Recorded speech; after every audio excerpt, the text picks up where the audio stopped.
Hello, everybody, and welcome back to Norwich Talk for podcast number 45. You join us for our first conversation post Norwich City promotion confirmed. That is, of course, we will be delving into. I don't know how to describe the topics today. They're interesting to say the least. We're going to be talking about Norwich's last two defeats. We're going to be answering the question: will Norwich City win the title? That's a fairly easy one to answer. And we're also going to talk a little bit about the Super League. Yes, very interesting. Also about Kristoffer Ajer. And as of this morning, Max Aarons. So there's a lot for us to actually talk about. And as I said, this is the first time we've all sat down for a podcast since Norwich City have had their promotion confirmed. Didn't even have to kick a ball to have it confirmed. Who was it who drew? Help me out Swansea here. and Brentford. Swansea and Brentford. Swansea and Brentford. Who did they play? I've not got a clue who they played. Wickham. Who did Brentford play? Brentford played. Oh, it's Millwall, wasn't it? Someone at home. Yeah, someone at home. I think it's Millwall. I remember looking at the fixtures like ages ago, thinking easy wins for them, but apparently not. And it sort of sums up this season in terms of the quality below Norwich. Although, ironically, we're talking about sort of better quality teams in just a second. Now, before we actually get into today's topics, I do want to nudge you in the direction of two videos. One, these two boys here spoke to Andrew Omobamadele, the man himself confirmed. That is how you say his name. I don't really know who was struggling with that, to be honest, other than me on another podcast, actually. So forget I said that. As well as a video about Kristoffer Ajer, who, as I already mentioned, we'll be talking about in this video. Now, chaps, we've been promoted. Woohoo! Yeah, that's brilliant. But we have got two defeats to talk about. We're not going to get sort of too depressed over them, are we? Because, it doesn't really matter that much. I know Jordan behind the camera is absolutely seething with his fist clench as I say that. But I'll come to you first. And we'll start with Bournemouth. I say a few days on. I don't know how many days it's been now, but how are you feeling after that? What's your sort of overview of that game specifically? I think Bournemouth was a little bit easier to understand or accept as opposed to Watford, just because of the fact that we were absolutely on fire until that red card happened, and it did very clearly have an impact on the game as a whole. I think when you kind of add in there two what I'd class as fantastic strikes in Kelly's goal for the third and then Danjuma's for the second. It is just one of those games, isn't it? I mean, even for the first goal, he was onside, but the referees decided to overturn the decision really based off nothing, it would appear. But it just seemed like one of those games. In the grand scheme of things, I was probably a bit more frustrated, I guess you could say, with the Watford game. But, when you look at it on paper, Brentford have now moved up to third. So theoretically, we've played second and third back to back, really without any motivation and probably a lot of alcohol in the system as well. So when you add those factors in, you can't really get too down about it. Well, at least I try not to. Yeah, you're right to mention the red card. We'll be talking about that, of course. How can we not? Even a few days after, it's still a little bit of a sore spot. But you're right to mention that Bournemouth were on a hot streak coming into the game. Before the game, they'd won 5 on the bounce, which is very interesting because they've had their struggles this season. Eddie Howe, did he leave during this season or was it at the beginning? At the beginning, it was Jason Tyndall, that's it. And now he's gone, of course. I will just say now, I never understand assistant managers taking over, especially when they've worked with the manager before, because I really doubt their sort of footballing philosophies are any different. So I have no idea why Bournemouth did that other than expenses, really. Jonathan Woodgate's come in. He's been pretty decent, evidently by the fact that they look okay against the 10-men Norwich. And I think the thing that he gets praised for most, really, is his candour within the media, which I think is fair enough. I do like a manager who's open and honest. Now, I will quickly touch on the Wendy Apuki goal. It was a ridiculous goal. I sat there, I was looking at my dad, and I was just like, we are far too good for this division. A few minutes later, you knew this gets sent off. Sam, red card. Are you okay with it? I don't think it was a red card, but I think you can sort of understand why when you see it back. I suppose the hallmarks of a red card are there, but it was almost like with the player. I forgot his name, but the player was rolling around on the floor and screaming. It feels like the ref just lost the context basically, and he saw all the bad bits, all the hallmarks of the red card. Forgot what was his name? Ben Pearson. Yeah. Ben Pearson went sliding in at quite a pace. It seems like the referee just sort of forgot about those sort of elements and just saw a red card, and you can see why in slow-mo, but I still don't think it was one. Yeah, for me, it's just really lazy refereeing, to be honest with you. As you said, Pearson completely sold the ref a false dream. And it's annoying because it's an honest challenge, really, isn't it? And the old saying is football's gone soft. And using that as an example, it really has. Both players have gone in my opinion. I think some people do tend to think that Pearson sort of went in more aggressively than Unilis, which I think is probably fair enough. But both players have gone in for the exact same challenge. It's just that Pearson's nicked the ball a little bit quicker. And Yanulis is being punished for that. And for me, that is where the frustration comes, that Yanulis is being punished for an honest challenge that hasn't actually hurt Pearson, despite what, Pearson was actually doing on the floor at the time. And it absolutely just took the flow out of the game from a Norwich City perspective, which is a shame because we would have stuck a few more past Bournemouth, and the night would have been far more enjoyable. Although that said, I don't think the players are too fussed about that. Now, Alf, I want to ask you this question, and I'm very intrigued to know what your answer is. Dan Juma, he obviously last time we played at Bournemouth at their Vitality Stadium, is that what the stadium's called? Yeah. When we played there, he was very good. So coming into this game, and this season he's had a pretty decent record, hasn't he? I think he's like the third or fourth best in terms of goals plus assists in the Championship. So we know what a good player he was before the game. And now I know, again, the caveat is it's a 10-man Norwich. He played very, very well, scored, as you mentioned, a fantastic goal, a really, really good goal. If Bournemouth fail to gain promotion, which I see as kind of unlikely at this point, do you think Norwich City should perhaps go in and try and sign him? It's a tricky one, isn't it, really? I mean, there's no doubting that he has theoretically won both games against us this year with the only goal in the away fixture, completely sold Kristoffer Ajer. And then obviously he's won the goal, which 10 or 11 man on the pitch would have still gone in anyway, the second one in that game. So he has terrorized us. The only thing I would say is that there's two big kind of elephants in the room here. One is the fact that what kind of price are you going to be expecting? Now, I can't remember how much they bought him for initially, but my mind tells me it was over 10 million that they spent on him. I think he come from the Dutch league. That might be completely off, but so there is going to be an element of how much are you willing to pay? Will they be demanding 20, 25 million, for example, like a Said Benrahma went for to West Ham, this year, and I just don't think Norwich really would be that interested because of the fact that he plays in a very popular position. If we don't see the likes of Todd Cantwell or Emi Buendia leave, he is going to operate on the flank. And unless you shift, for example, Kieran Dowd to the bench and put, Buendia or Todd in the middle, that's the only really way you make space for him. Now, obviously, we'll talk about some other players later on, but I do think if we have money available, it would probably be better spent in other areas. That's probably my view. Yeah, that's fair enough. Club Brugge is who he was signed from, who I believe are in Belgium. So you've completely made that up. You should be a journalist of lies like that, mate. I know it's someone. That's disgusting. Sam, you got any thoughts on it? Yeah, I think Alfie hit the nail on the head really with the sort of depth we have in that position. I think maybe the fee will be high and that would be a problem. And then to add a layer onto that, where you're maybe going, is one or two players to add that quality sort of worth it? This is the worst area in the team to do that really, because it is our best area on the pitch. So I don't really see it. I'd love to see it happen, but I don't think it's going to, unfortunately.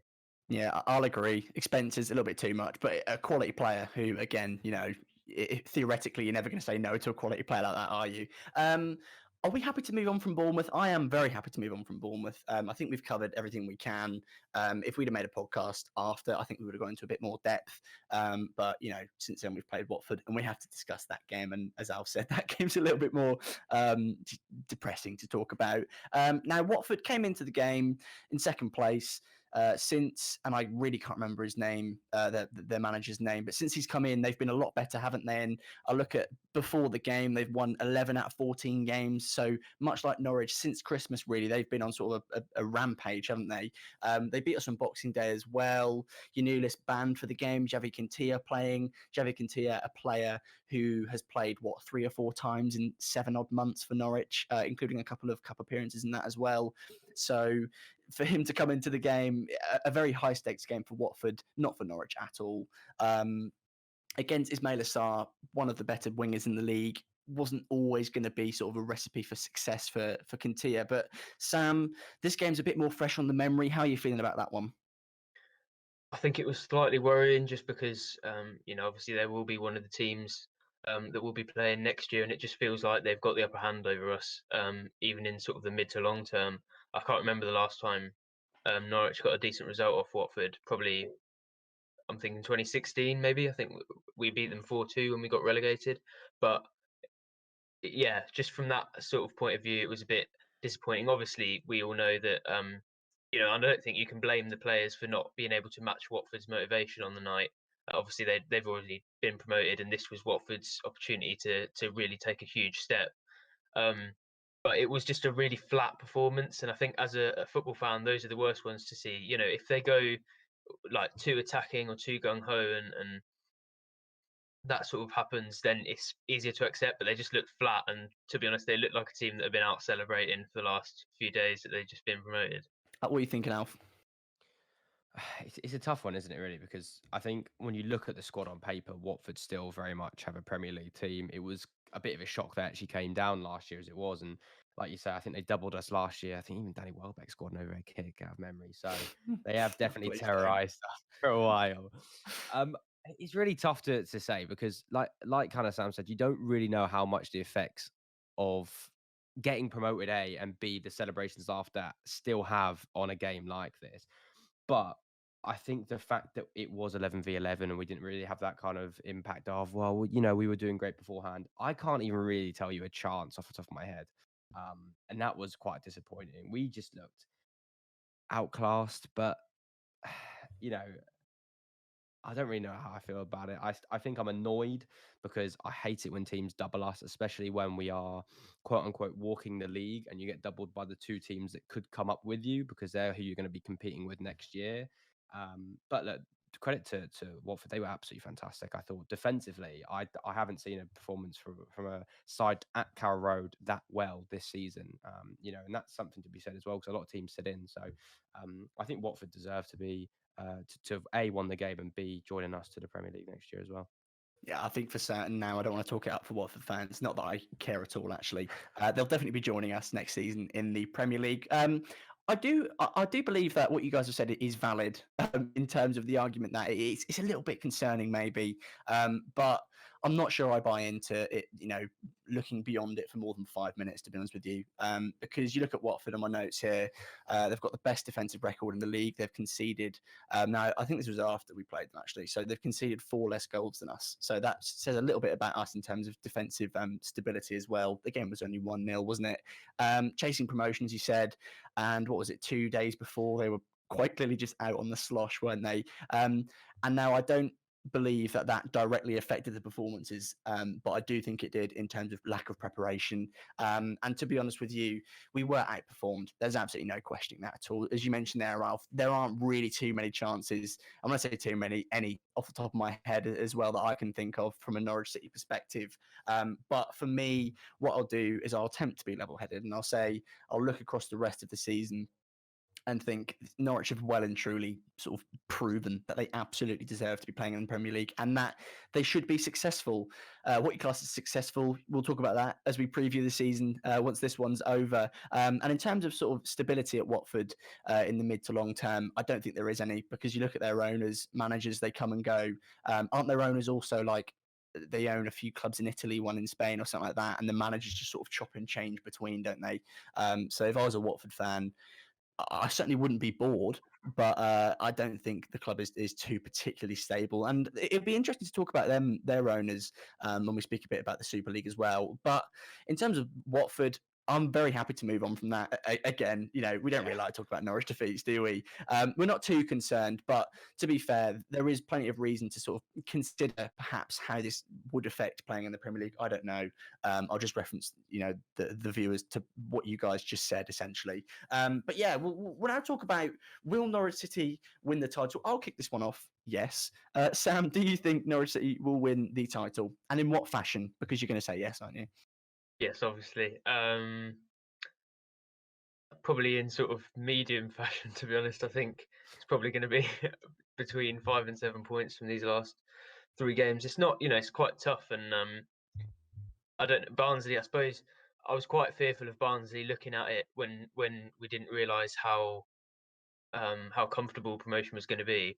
Looking at it and seeing Barnsley away as the final fixture is quite worrying. I think I'm not sure too much I'm not sure how much they'll have to play for at that point. I think they'll be pretty secure in the playoffs, but no chance of getting in the automatics. So that lack of motivation will hopefully help Norwich.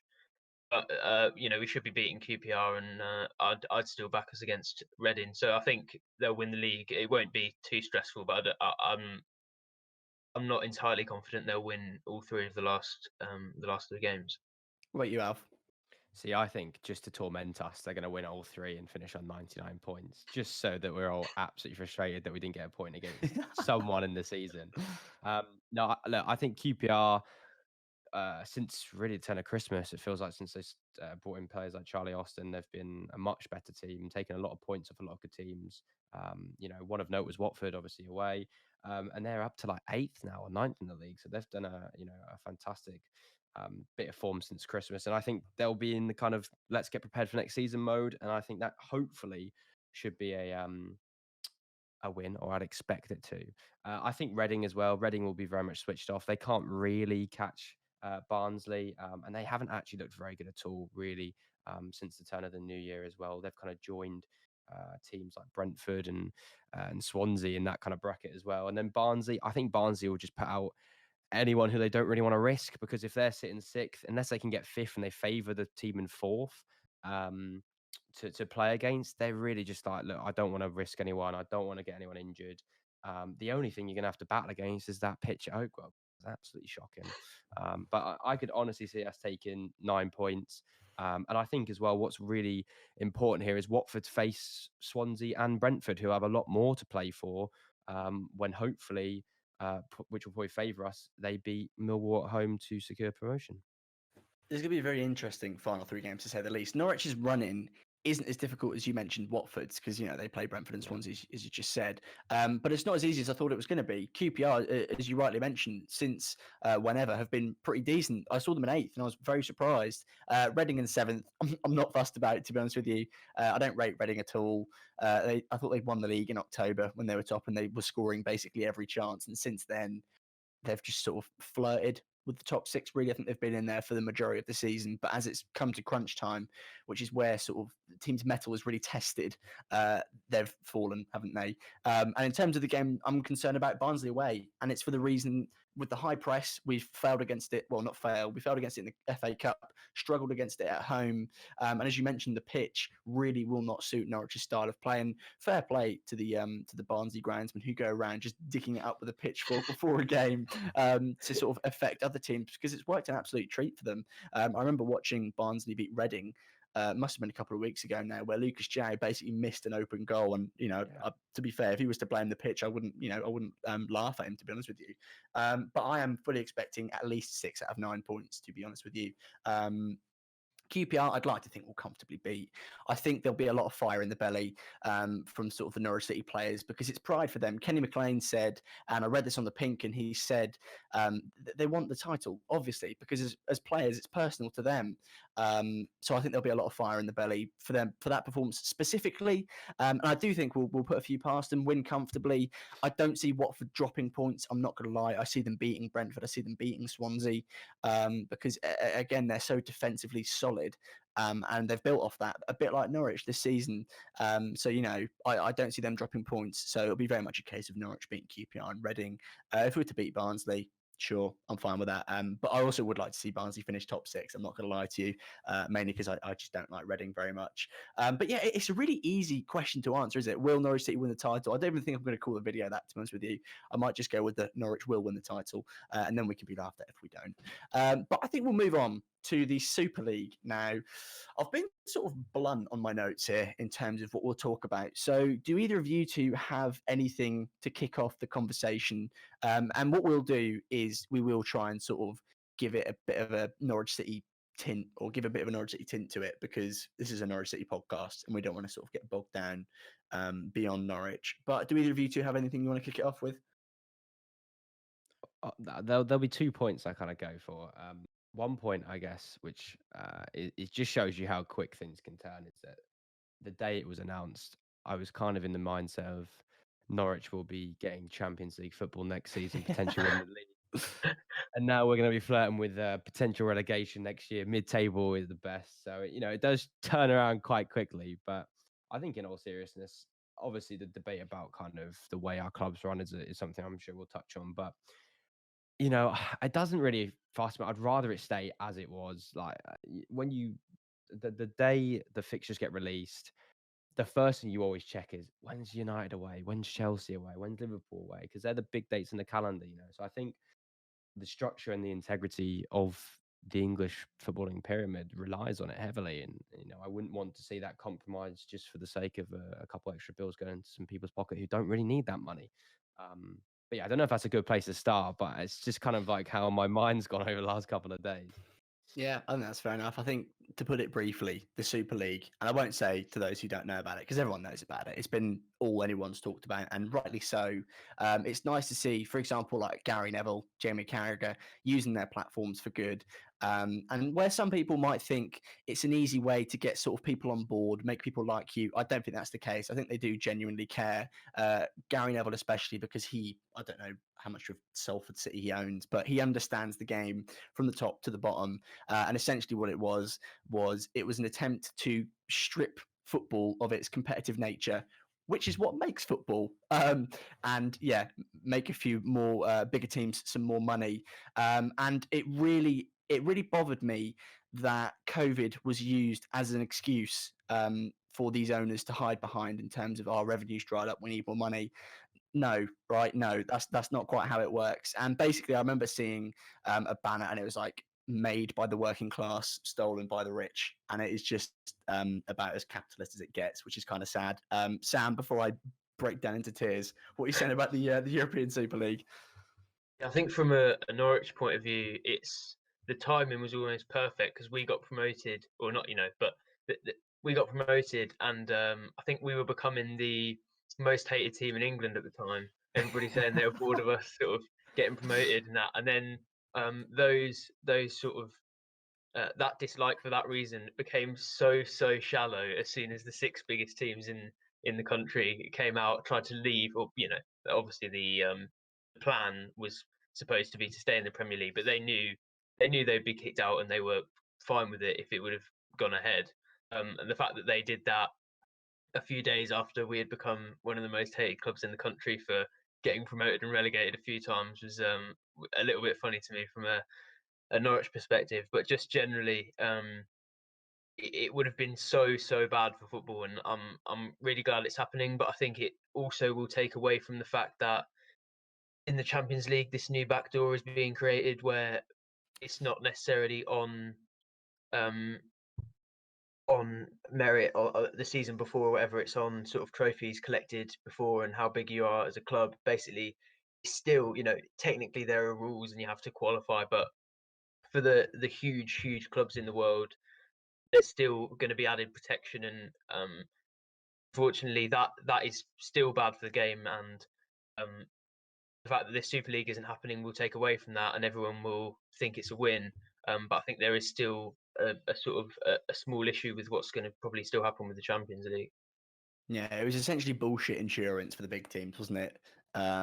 It was very much a case of screw you, we'll go and do our own thing. And Florentino Perez has been an absolute wally throughout the whole thing. I think he has for a long time, although until now I hadn't paid attention to anything he's ever said. He's going on about young people not liking football.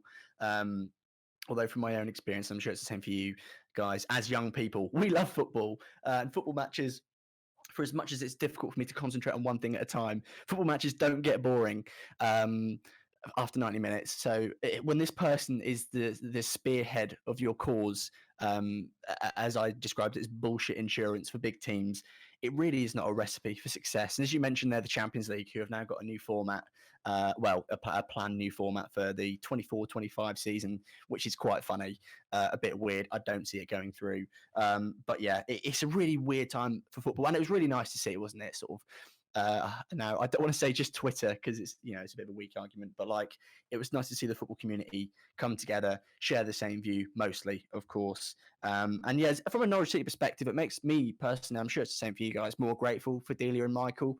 Now, I'm always someone who has always probably will be pro Delia, pro Michael. I saw some absolute weapon on Facebook call them a poison to the club after the intention, or it was outlined that Max Aarons might leave because the club said he could go. And I've seen this guy call him, I won't name him, but he called them a poison to the club. And it's just like, there are some people who are they're just tools, aren't they? And there are some people who are like that on Facebook behind a keyboard. There are some people like Florentino Perez who get the platform to express their stupid opinions, don't they? But that is the way of life, isn't it? But yeah, I think it just makes me more grateful for Delia and Michael, people who actually care and are fans of the club. They seem to do it well in Germany, don't they, with their, was it 50-1 rule? I'm not too sure on the specifics of that, to be honest with you, although it's fairly sort of self-explanatory. But there are some people campaigning for that to be a thing here. I believe one of the top six teams in England owners are considering selling up. I read that on Sky Sports this morning. Each sort of set of fans are hoping it's their owner, but I don't know who that is at the time of recording, of course. But in terms of Super League, we'll leave that alone because I think that's a wise choice now. Hopefully football can recover. Hopefully these owners go away and sort of do the right thing. Sorry, not do the right thing, but undo the wrong thing, because that is very much what the case has been. So what we'll do now is we'll talk about Kristoffer Ajer. Now, as I mentioned earlier, I did a video on him where we spoke a little bit about what we know. Now, I have got these notes in front of me if you guys have anything you want to know about him whilst speaking about him. So that's just for us to remember. But he's currently playing for Celtic.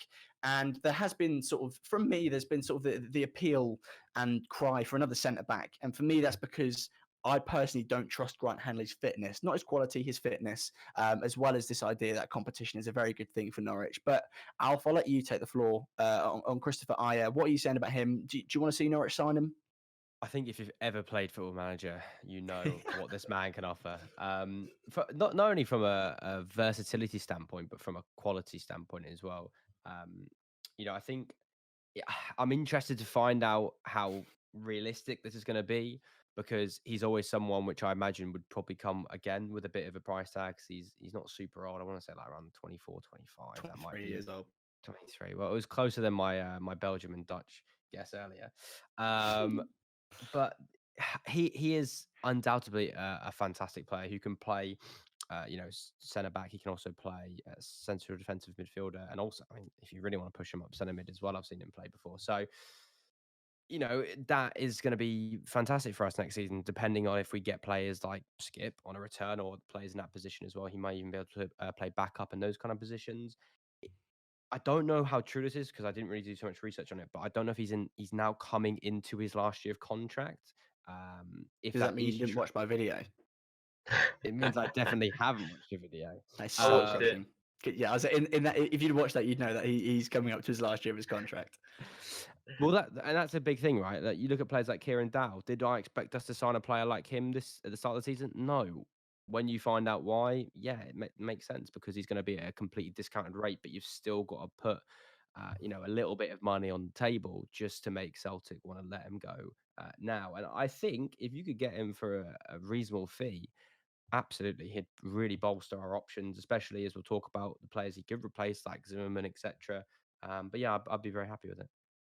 Yeah, he's 6'5", isn't he? So he's an absolute giant, which is, it's definitely not something Norwich are lacking. But another giant, wouldn't go amiss for me personally. Sam, what are you saying about Mr. Ajer? I think it would be good. A player of caliber, obviously, with all of his international appearances. I think it's in the 20s. I'm not absolutely sure, but I did watch 21. the video. Shocking, there you go. Shocking. Yeah, so I think I did, when I originally saw stuff coming out, I thought, that'll just be another sort of rumor where Norwich can't afford it. But the contract situation obviously makes it viable. A bit like, is it Yakimakis, the striker who we did the video on a couple of weeks ago? Yep, I watched that one. And I think if that seems like it might be a strategy at the club, if these reports are coming out are true, and this is the sort of pool of players that they're looking at, they all seem to have that sort of contract element in common, and that might be a way that Webber sort of bridges the gap obviously we know there's going to be more money to spend than there was last time, but there won't be. It will still be the lowest budget in the Premier League, I'd imagine, depending on what teams come up. But it will certainly be in the bottom three. And this, this sort of strategy might be how they bridge that gap. And Ajer would be a really good signing from what I've seen of him. I have to say I haven't watched too much of him, but just from watching his games, his sort of stature and it's not easy to play for Celtic. So yeah, it would be a good signing, I think, and hopefully the contract situation makes it realistic for Norwich. Yeah, in the interest of balance, I will say, not that it really needs saying, but I will nonetheless. We don't watch Celtic play. We don't care for Scottish football, particularly. Not in an offensive way. That seemed mildly passive aggressive. But let's not pretend like we've watched him week in, week out. But stats are there to back up the fact that he's a decent player. And as Sam mentioned, it seems like a realistic or an attainable transfer for Norwich, based purely for me on one of two things. One, apparently he wants to leave. And two, the sort of contract situation. Now, I saw someone on Facebook say something about him not playing recently because his agent is trying to drum up interest. Now, in terms of interest from other teams in the past, AC Milan and Leicester have reportedly registered interest. AC Milan last summer. Now, this is according to Transfer Market, which is a website I sort of use for stats and stuff. And I looked on the little the transfer history or transfer rumor history thing, and it said AC Milan and Leicester. I'm seeing comments on Facebook from the video when I posted it in there saying apparently Liverpool, Man United have all shown interest. So quite clearly he's a player with a bit of caliber. Which, when we talk about getting promoted and the only signings I want to see us make a quality additions, really, maybe the odd youngster, maybe the odd Matthew Dennis to improve the 23s, see if he's decent in 2 or 3 years' time. But I want to see us make quality signings. And as you mentioned, Sam, and I definitely agree in terms of sort of Norwich coming in, and I'm going to say last for most spent, or especially for net spend anyway. Norwich coming last in the division, I think that'll happen without a doubt. That's not a bad thing by any means. But I do personally think that this signing could happen. It would mean the end of Kristoffer Zimmermann for me. Now, chaps, I want to ask you both about that. And I'll say Zimmermann specifically. Maybe we'll talk about Omobamidele as well. Your guy's very good friend now. But Zimmermann, is it upsetting to you, Alf, at all that this would, if Ajer was to be signed, are you bothered that would be the end of Kristoffer Zimmermann? I think, without sounding too harsh here, because it's quite easy to kind of sweep someone away and say that he hasn't actually probably been at his best for really 2 seasons. He's only really had, well, the one campaign where he kind of was absolutely fantastic, and that was obviously the year we went up.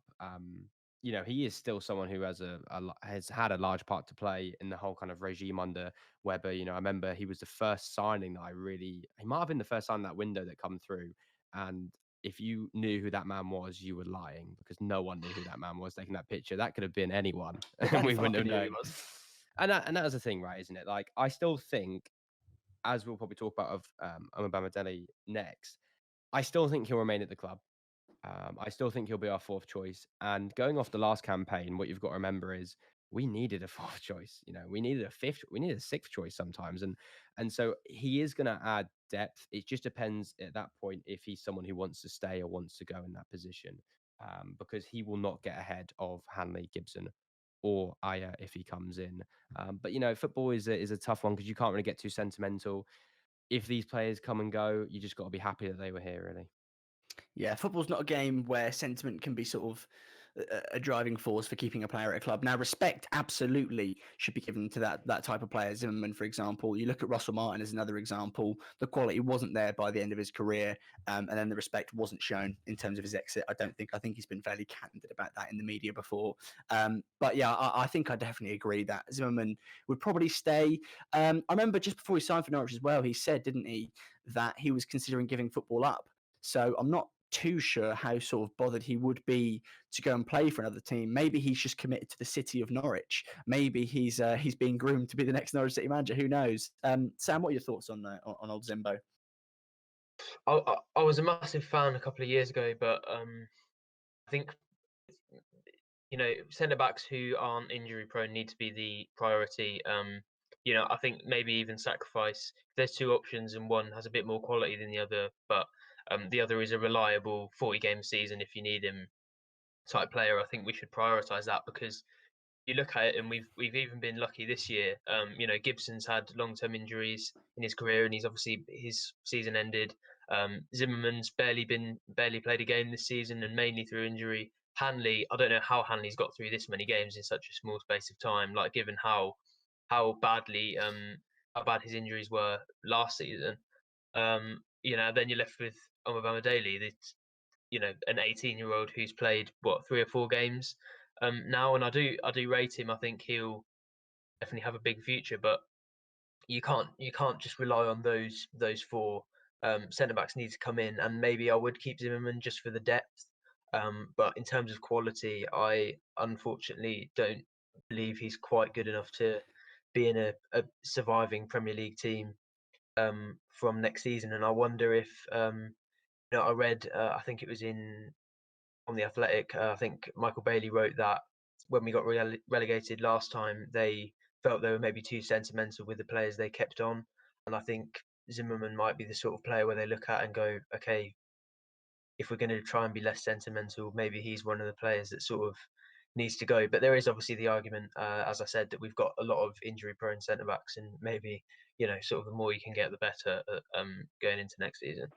Yeah, without a doubt, Norwich have outgrown the quality of Kristoffer Zimmerman, which I think is a credit to, it's a bit weird, a credit to Zimmerman and a credit to sort of the Weber plan, really, in terms of Zimmerman for the first 2 years came in, his quality was enough. As a club, Norwich then progressed. Obviously, there was a little bit of regression in terms of on the pitch. When you get relegated, that's always going to happen, isn't there? But in terms of club wide, I think Norwich only went forward and Zimmerman sort of stayed the same. I don't think he got worse. I think Ben Gibson's quality, and I said this. What game was it? Gibson got injured. It was Blackburn, wasn't it? Where he got injured, and I just sort of said we were talking about. I was talking about in the video who comes in to take his place, and I was thinking not really Zimmerman, but again he's always that safe choice. It's just that Gibson's quality is highlighted. That Zimmerman isn't as great as perhaps he once was perceived to be, which is not a bad thing. It's just football, and it's the football club growing, and it's a shame because Zimmerman. I don't know about a club legend, but a contemporary legend, absolutely. I said in the video yesterday that he's done so much for the community. He's obviously so keen to just help out, and there's never been a moment on the pitch where he hasn't been giving it 100%. He's always been open and honest. I remember in the 18-19 season, he said that he was taken aback by his first season at Norwich. He said something about playing at Villa Park and sort of on that day where he wasn't very good. I remember Norwich lost the game 4-2. He was sort of blown away by, my goodness, I'm playing at Villa Park. And I have so much respect for Kristoffer Zimmerman. But if we are to sort of stay in the Premier League, which will now absolutely be the goal because we will be entering year 5 of the Weber plan, which is Norwich City establishing themselves as a Premier League team. You look at Kristoffer Ajer, he's an example of the sort of signing we need to make. Also, just one final thing on Ajer. I did actually look into his injury history, which, Alf, this is new for you. Sam, if you've watched the video, this isn't new for you. But across, I think it was 5 or 6 years, he's been injured 7 times, and only twice has it been more than 2 games that he's missed. So in terms of sort of injury, he's had a fairly decent time, which, as we said, you need look no further than this season for an example of an injury crisis, don't you? We always talk about last season, but this season was essentially just as bad. We just weren't playing Premier League teams every week. So yeah, that'll be fairly decent. Omobama Daly, quickly, actually, I didn't mean to ask this. Do we think this means he goes out on loan? Because for me, I do. I think if they sign 2, then he goes out on loan. I don't see them signing 1 and him going, to be honest. I think they'd rather have him playing maybe 10 Premier League games and playing 40 games in League One. I think that's more of a valuable experience. Yeah, he's only 18, isn't he? What I would say though is that from his spell and how good he has looked in the last 4 games, I wouldn't surprise me if there was Championship clubs interested in him, and I do think he could definitely play at that level. Or I'd like to think so. Again, it's a very short sample size. I swing more towards loan just because I can't see them wanting to waste his time as like a 4th or 5th choice. when you've got the fact that he is 18, maybe send him out, let him get that year of experience in a tougher league, more physical league, to build him up before then coming on. Because there's no doubt his qualities, like the ball playing defender he has kind of been bred to be, if you like, through the academy, are going to help us in the Premier League. But maybe if we do then stay in the Premier League for a couple of years, and then he's maybe like 2021, he can come in, take that position, but have that physicality and that experience of the championships, which could probably build him a bit more. Yeah, I'm very excited, and I'll be paying close attention wherever he is to his development, because he is. I think you can throw Josh Martin in there, players like Reece McAleer, how do you say his name? There's some other examples as well. They're the first examples of this sort of Weber era player coming through the youth system. Players like Max Aarons, Ben Godfrey, Jamal Lewis, Todd Cantwell were all here before then. So these players now coming up are a product of this new system at Norwich City. So I am very interested to see how it sort of goes. And within your answer there, Alf, I leant back towards him staying at Norwich because of his age. He's 18 years old. You look at Ben Godfrey. I think he was 20 when he was out on loan at Shrewsbury, and at the age of 21, broke into the first team, hasn't looked back.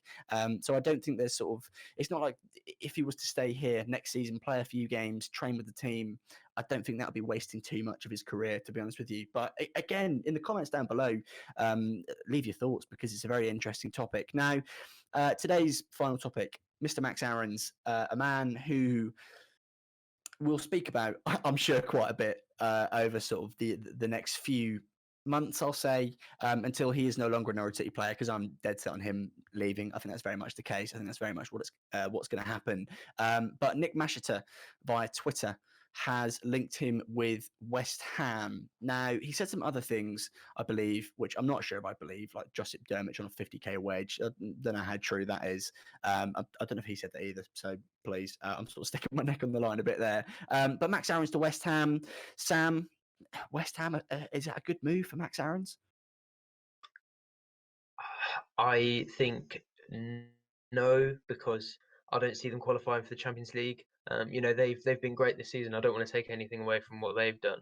I love watching West Ham, and I think it's a fantastic team at the moment. But I don't see them qualifying for the Champions League, and I probably see them sort of upper mid-table next season. If they were an upper mid-table side playing a good style of football, then I'd be all for it. But I don't see Max Aarons' talent necessarily maximised or optimised by him going to a mid-table club that plays mid-table style football. I think you look at Jamal Lewis, and I was really confident that he was going to achieve in his career.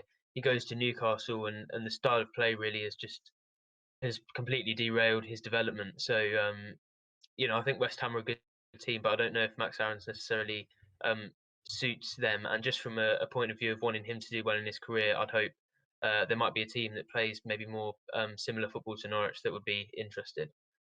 Yeah, I do see him going abroad, to be honest with you, because you look in the Premier League at the moment, beyond the big six clubs, which I don't think he'll be too hot on going to at the moment because of potential punishments they'll be facing, of which I think within will be transfer embargoes. So I wouldn't be too sort of surprised if he was to go abroad, where you look at managers and coaches. I should say coaches, not managers, who are very good player developers. Now, the man who sticks out to me the most currently is probably whoever the Dortmund manager is, as well as I forgot his name. Is it Julian Nagelsmann at Leipzig?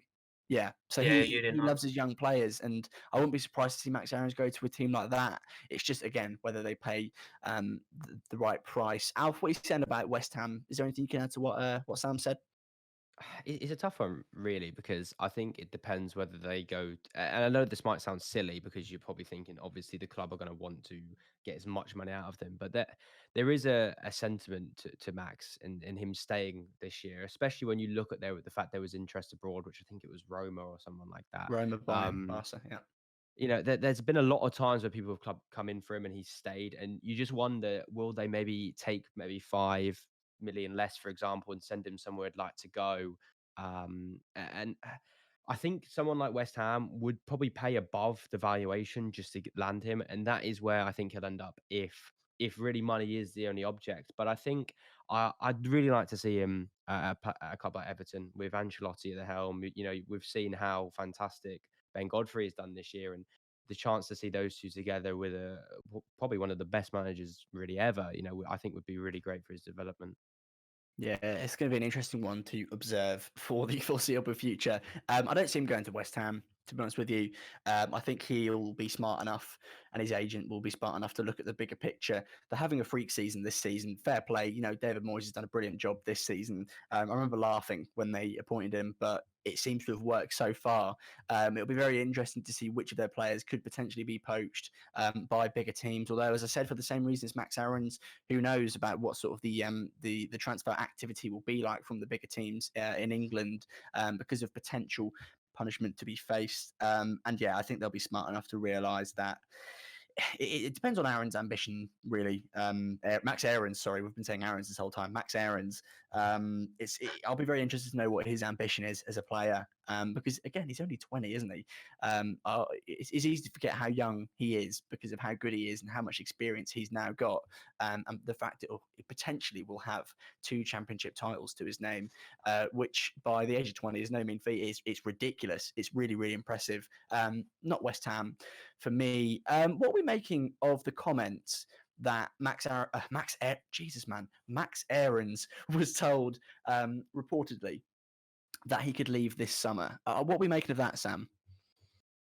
I think it's relatively believable. I think Connor did sort of an article maybe discussing how reliable some of the claims have been, and sort of refuting some of them. And I'm pretty sure, I don't want to misquote, but I'm pretty sure he didn't mention anything saying that the club actually hadn't told him that. So if he's been able to find information about all the other stuff but not that, that sort of suggests to me that that's probably true, and it does make sense. I remember thinking in January, especially with Buendia, but probably also in summer with a few other players, thinking getting up is so vital this year. We can always, once we're in the Premier League, there's always the opportunity to add Premier League quality players and things. It's so vital that they got promoted this season that I think they would have made that sacrifice. I think they would have done the same for Buendia. I don't see Buendia leaving this summer now. But in the case of Aarons, I think he's probably more desirable to English clubs. So if they've made that promise, I see that probably happening. And I think, unfortunately for us, it's a realistic claim, in my opinion. Yeah, well, Stuart Webber often sort of makes the case, and I believe he did recently on the High Performance podcast, which is a brilliant podcast, by the way. Now, I'm not often a fan of podcasts, but that one is really, really good. And he always makes sort of the case that they will never stand in the way of a player who has outgrown Norwich City. Now, Norwich are promoted. I think Aarons, it's fair to say, has outgrown Norwich. And I'm choosing to believe that Norwich have told him that, which I think is fair enough, really. And you make all the good points there, Sam, about it's very vital for Norwich, or it was vital, now we're promoted, for Norwich to get back up, because, as you said, once you're a Premier League team, you then have that appeal of being a Premier League team, which sometimes players and agents don't look beyond. Just saying you're a Premier League team sometimes is enough to convince a player, which is always interesting, isn't it?